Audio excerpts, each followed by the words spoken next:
ভুলে যাওয়া আল্লাহ সুবহানাহু ওয়া তাআলার এক বিশেষ নিয়ামত। তিনি যদি আমাদের এই নিয়ামত না দিতেন, বেঁচে থাকাটা যে কি ভীষণ দুঃসহ হয়ে উঠতো আমাদের, তা আমাদের কল্পনার ভিতরও নেই।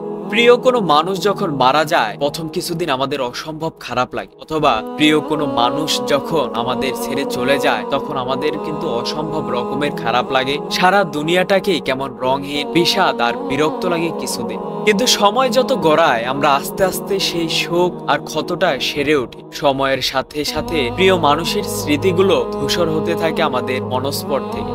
আল্লাহ সুবহানাহু ওয়া তাআলা যদি আমাদেরকে এই ভুলে যাওয়ার ক্ষমতাটুকু না দিতে, ভাবুন তো কেমন হতো আমাদের জীবনটা। একবার শুধু চিন্তা করুন, আপনার মা মারা যাওয়ার দিন যে কষ্ট আপনার অনুভূত হবে, 5 বছর অতিক্রান্ত হওয়ার পরও যদি আপনার ঠিক একই রকম কষ্ট লাগে, আপনি কি আদৌ বেঁচে থাকতে পারবেন?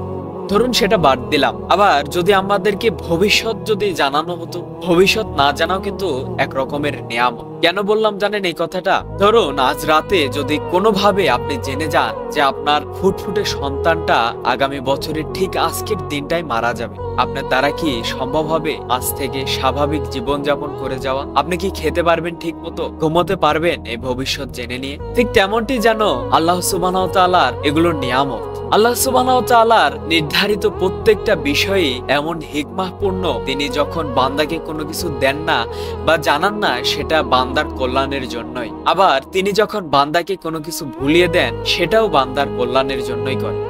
সুতরাং আল্লাহ সুবহানাহু ওয়া তাআলার এই দুনিয়ায় আমাদের জীবনে যেই মুহূর্তই আসুক না কেন, প্রত্যেকটা মুহূর্তই আমাদের জন্য অবশ্যই কল্যাণকর। আমাদের জন্য প্রত্যেকটা মুহূর্তই আল্লাহ সুবহানাহু ওয়া তাআলা ভালোর জন্যই পাঠান। সুতরাং আমাদেরকে আল্লাহ সুবহানাহু ওয়া তাআলা ধৈর্য ধারণ করার তৌফিক দান করুক এবং আল্লাহর প্রতি তাওয়াক্কুল করে বেঁচে থাকার তৌফিক দান করে দিন।